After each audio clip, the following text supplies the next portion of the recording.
Hello, everyone, and welcome to season 2 of Ravished, a historical romance and movie review podcast. I'm Nick. And I'm Donna. Woohoo! Can't believe we made it. Yes, here we finally are. Thank you all for joining us. We are so happy to be back. Quite a hiatus we ended up taking after season 1. Yes, very extended. Life has changed so much since then, though. I brought a new human being into the world. We both Yeah, moved to different places. I started a new podcast, shameless plug right here, Donna's Lit Podcast. Check it out. And awesome. it's like we're in a whole different chapter in our lives. Definitely. I can say I have truly grown in so many ways. I could even almost change my name.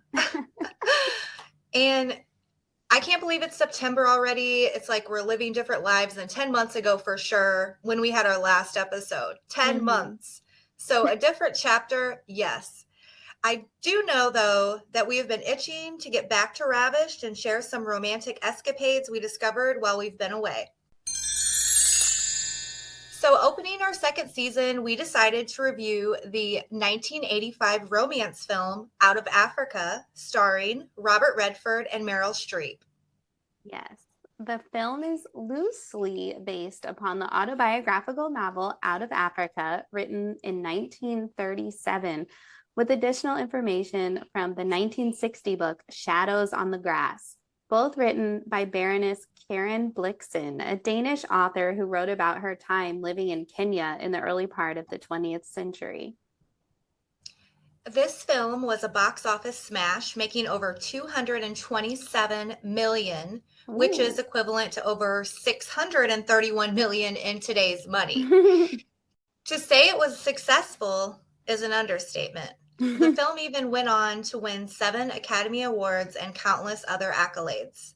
So, Donna, what made you choose to review this movie? Well, I've definitely heard of this film before. It was released a little before my time, but our grandma, was a huge film Mm-hmm. junkie and had a ton of VHS. Oh my gosh. VH. VHS tapes on her shelves. So I remember seeing it, but I never selected it due to it being so long. It had multiple tapes, and I knew that it would take forever to watch. And as a Mhm. younger lady, I didn't want to necessarily spend the time to watch it. Like, I had no clue what it was about. And I Yeah. didn't know anything about the plot or what was going to be the outcome, but I saw it available on Netflix randomly and started it up because, I was on maternity leave and had a lot of time to kill, Oh, and yes. you told me you'd never seen it either, right? No, I never watched it. I felt the same way as you, looking at that 4 or 5 pack VHS tape. I mean, I was like, no Yikes. thanks back then. But yeah. Right? But yes, you are a mother again. And what a beautiful little baby you had. She, I'm going to say she's such a blessing to all of our lives. She's one of those chill babies. She's a happy baby. And honestly, no one ever wants to put her down. You're right, but you're wrong because she is 23 pounds. So I do want to put her down quite often. My arm feels like it's gonna fall Dang, off, I but bet. she's such a cuddle bear. Yes, thank you. I love being a mommy, and this podcast is just a nice way to do something else that I love, read romance and share it with you all. You'd think more knowledge of it would be available due to it being so popular. Mm-hmm. And I'm pretty sure like watched it a little bit maybe at some point, but I kept stopping. I remember something about lions, and I have a photographic memory a little bit of one. And I remember his face on the cover, Robert Redford. Mm-hmm. He's got that strong, square jaw. And I mean, he's handsome in his own way. Not really my cup of tea, but I get it. I get it. Yeah, there's definitely a few lions in this movie. I remember when we were talking about it initially, you were like, there's lions, and I hadn't seen them yet. So I'm like, what the hell is gonna happen? Um, but scary. yeah, spoiler. I picked this movie though because it seemed epic. You know, it's longer than today's typical movie, and I saw it had won so many awards, so I trusted that it would be worth a watch. I wanted to start season 2 off with a bang. Bang, bang. I mean, 7 Academy Awards is no small accomplishment, you know. hmm And as you said earlier, it's a pretty long movie clocking in at over 2 hours and 40 minutes. So, yeah, I'm surprised it jumped out at you. Never would I normally choose a movie this long, disclaimer, because nobody has time for that. I could be doing so many other things. But Yeah. I definitely hesitated, and it was a huge commitment to sit and watch a movie that long. I had to break it up over like 3 days because, you know, at the time I had an infant and then a 2-year old, and those are the bosses in my house. So they only let me watch this movie during their sleep time, and I was not getting any. Yeah, only nappy time. But I can only imagine. I'm so excited and happy you decided to take some time for you and join us all for this next adventure. Amen. Woohoo! Yeah, Yeah. I watched all 2 hours and 40 minutes of it though, so you don't have to, listeners. Just kidding. Like we said, it's an epic romance film, and that even though if you haven't read the book about it, which I had no clue existed until we started researching, but this film made me feel like I was in a novel as I watched it. Not everything in the film is true to history because this is, you know, like we said, autobiographical. Um, but it's not 100% sticking to Baroness Blixen's books about what really happened. Hmm. However, it was very thorough and detailed. You know, you could feel the efforts the producer and directors put into the minute focus of a scene or the effort put into constructing what it was probably like in Kenya at the time and in the world of, you know, European colonialism at the turn of the century in Africa. They Hmm. took the viewers there, which is, in my opinion, hard to do through a movie sometimes and is better done with just reading the book about it, you know? I love movies like that. They're able to transport you, you know, to or through the characters. And since this was a film, I decided to read the Out of Africa book's back cover to give our readers the original description by the author. In this book, the author of Seven Gothic Tales gives a true account of her life on her plantation in Kenya.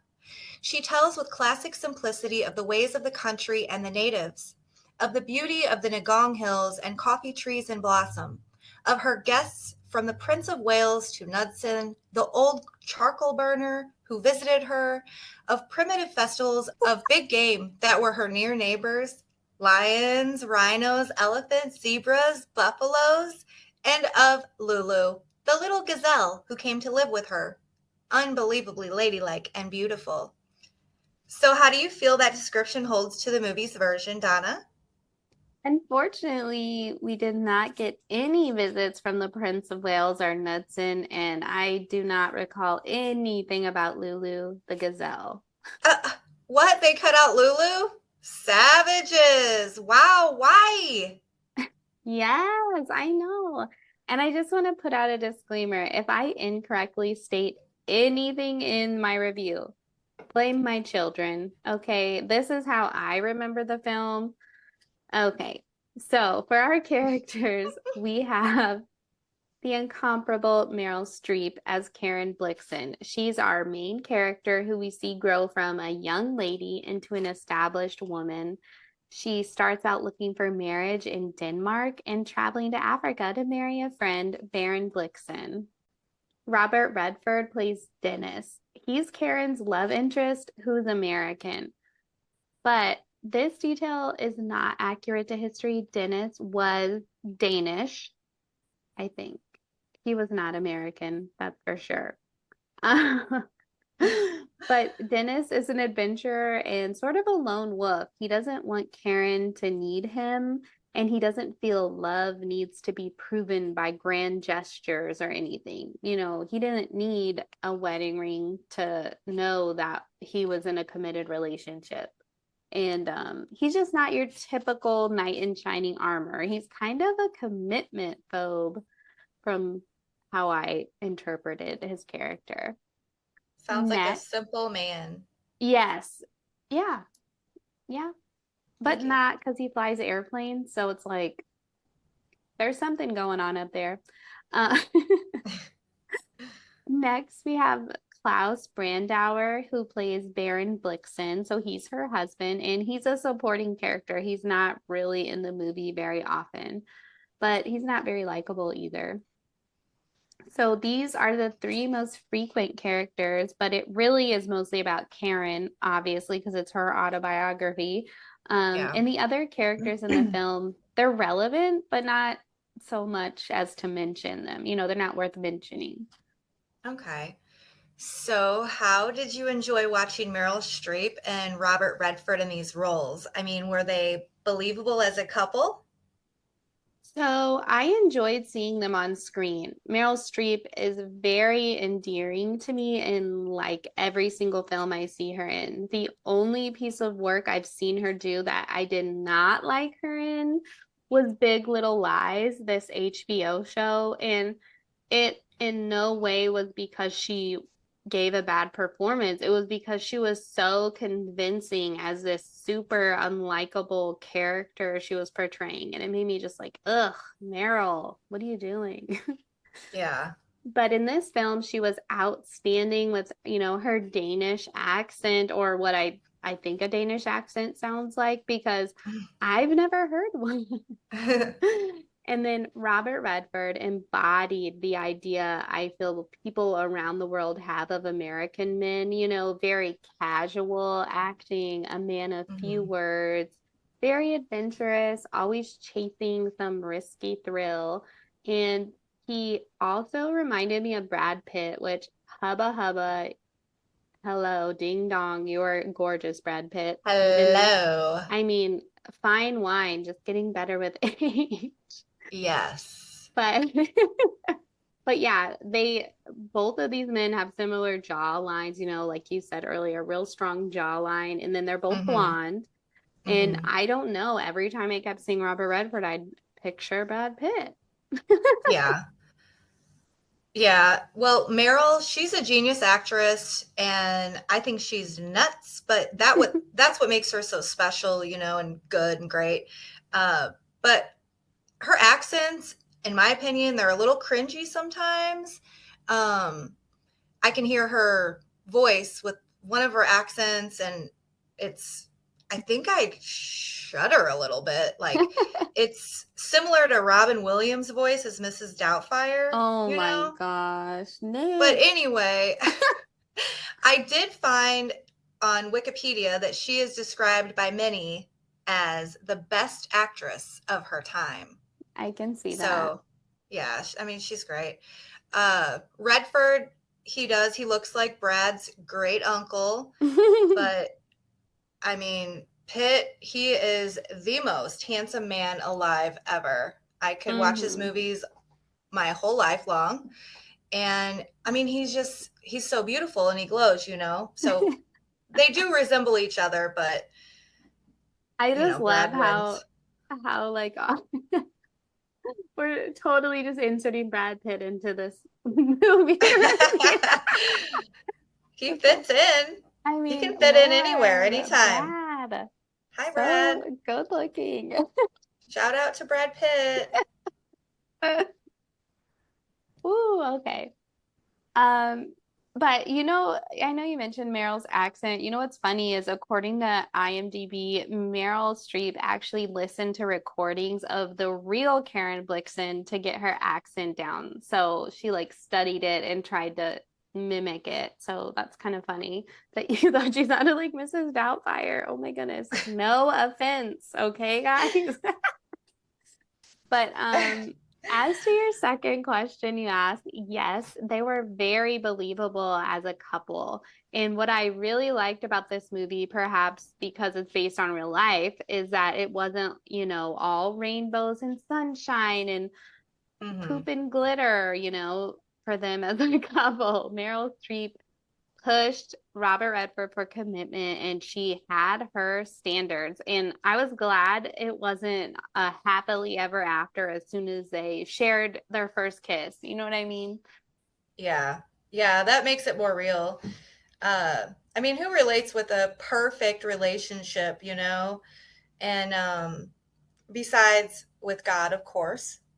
But believable is what I look for most in a movie or a book. I mean, I'm uninterested in sci-fi and fantasy unless it's like a comedy like Spaceballs or of course the classic E.T. and My Stepmother's an Alien with Kim Basinger. Yeah? I don't know that movie. I'm sorry. Oh my gosh, I'm sorry. But did you feel the movie was like a purely romantic film? I'm glad you asked that because I really feel like this movie is more important than just telling a love story. It carries a way deeper message. On the surface, we have Karen who's wanting to get married because that was every woman's goal in life at that time in history. She marries into what she expects to be a happy companionship and actual marriage, but her husband doesn't really have time for her or show up a lot at all. Yeah. Then she's looking for comfort, whatever she's looking for with her husband's neglect, she starts seeing Dennis a lot and falls for him. And she reaches an understanding with her husband because he was living his own life the entirety of their marriage. And, she lives life as Dennis's partner. But then you delve deeper. So that was the surface. The film Hmm. shows how Africans were driven from their own land and lived in uncertainty that these European colonizers would take more land and then make them leave where their ancestors came from. They had to work the land that was actually theirs, but the colonialists just took over. And it Hmm. showed for me growth in the main character, Karen, that at the end of the film, before she goes back to Denmark, she realizes some of the prejudice or maybe her prior ignorance that, she's changed her thinking about. And I think that message was definitely conveyed in just as big of a storyline as the romance. Okay, I see. So, what did you like least about this movie? For me, obviously, the length could have been adjusted. I Yeah. know it was a film adapted over from a book about someone's life, but they could have edited even more, in my opinion. I think because it's real life that was being shown, it wasn't like perfectly editable. It wasn't wrapped up in a tiny bow. So there are slow parts in life, and romance isn't always hot and heavy for 90 minutes straight. But I Right. also don't feel like I needed to know every facet of Karen's life to feel I watched a quality movie. It was just Okay. overkill. Yeah, so I think you're saying it was too much cinematography or and who would you Um, recommend this movie to and why? Go. Um, too much cinematography. Yeah, I think it just dragged on in areas it didn't need to, or there were scenes that didn't need to be in the film. Like, why is that there? Who knows? Yeah. It seemed kind of like, in the 30s and 40s, there were movies that would come out that were super long, but that's because not every household had a TV set or, the ability to, I don't know, barely have electricity. Yeah. But in the 80s, when this film was made, it's like you didn't need to give us a 3 hour long production. We're past that age of needing to sit in the movie theater for 4 hours and have a interlude in the middle of the film, I don't know. Yeah. But I'm gonna be honest and say, even though I think highly of this film and I appreciate it and respect it, I do not personally know anyone who I would recommend it to. Ay, I ay, think ay. I know. I think people really into film who love cinematography and classic films would probably enjoy it, but I just believe it's hard to find people who have the interest to sit that long and watch a movie because it wasn't like super climactic. Okay, so at that note, I guess you were a bit bored, Mm. but yeah, I mean they make them a little different nowadays with lots of lights and action. I guess less camera, so to speak. Um, I feel like you'd absolutely hate one of my favorite movies. The main character is mute, but there's a female voice dialogue for the voice in her head, you know? Do you know what it is? What movie? Sorry, I'm stuck on you saying lots of lights and action and less camera. What? You are so funny. But no, I have zero idea what movie we're talking about right now. Well, it is The Piano with Holly Hunter and Harvey Keitel, Never heard of it. which we may review it one day, so I'm not going to rate it, but I could, and you guys can probably guess.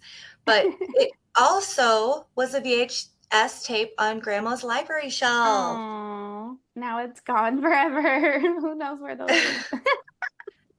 Anywho, I wanted to add that I found a different view from WordPress.com on this movie that was interesting. They titled their piece Out of Africa, Taking the Africans Out of Africa.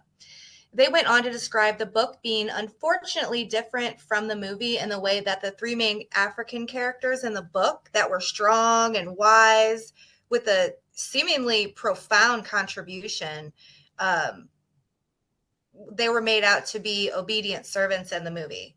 So does that seem legitimate to you? Because, I mean, I'm inquiring about the movie since I know you didn't read the book. Wow, yeah, that's very accurate in that none of the Africans depicted in the movie were made to be in any way wise or profound or had, you know, a part of the story, really. They were just the help, which is a big kind of whitewashing of that experience I'm sure Karen had. And it didn't, at the end, you know, how I discussed the realization she had of the disparity of how these Africans were treated, and it was really their land by the colonizers. Um, it didn't show how she could have come to that realization, and it would have made more sense if we saw she was very involved with the three African characters from the book you were mentioning, you know, that they did have a huge impact on her because they didn't show that relationship at all. But I know people might be like, oh, well, it was the times. They didn't do it back then. But this film was made in the 80s, not the 40s or 30s. You know, that's not a legitimate reason to cut out history, regardless the time period, but especially not in the 80s. They Right. should have realized it. But yeah, that's disappointing. And no, I've never heard of or seen the piano. Can't wait till you review it. I think I'm going to. It's a beautiful movie. Nice.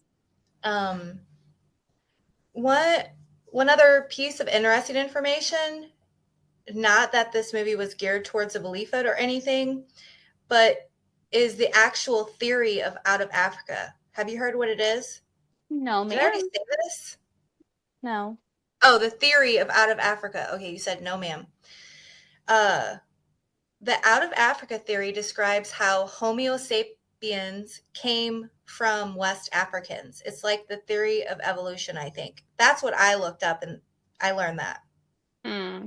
I mean, I feel like that's kind of a stretch because the topic of evolution in this film was not correlate whatsoever. Like, it's not, Right. no, that's not, I think that's a different out It's of just Africa. a coincidence or something. Yeah. Okay. All right. Well, Donna, what do you rate this movie out of 5 stars? Well, IMDb rates this film 3.5 stars out of 5 and 7.1 out of 10. I think I give it a 3 out of 5 stars. It's a good film with incredible acting. They don't make them like that anymore, but I think the film should have been edited down more. I feel a little snobby saying this, but you know, sorry, Karen Blixen was not a celebrity or like a known person who we need to know so many facets of her life about. Like it just was kind of dry. Does that make sense? Yes, total sense. Do you So do you think you would watch it? I was just going to say, yeah, I'll try. Good luck. Thanks, I'll need it. Well, dear sister Donna, you've done it again. Another movie review bites the dust. Oh Really yeah. nice work. And thank you so much. Thank you. All right, everyone, this wraps up our review of Out of Africa and Ravished first episode of season 2. Yes, we're back. We're back and we'll be back again in 2 weeks with a new review, so be sure to tune in. Thank you all so much for tuning in. Please remember to rate, write a review, please, and subscribe to Ravish on your favorite podcast platform. Also, follow us on Twitter and Instagram, well, X, formerly known as Twitter, and Yeah. Instagram at Ravish Podcast. Bye.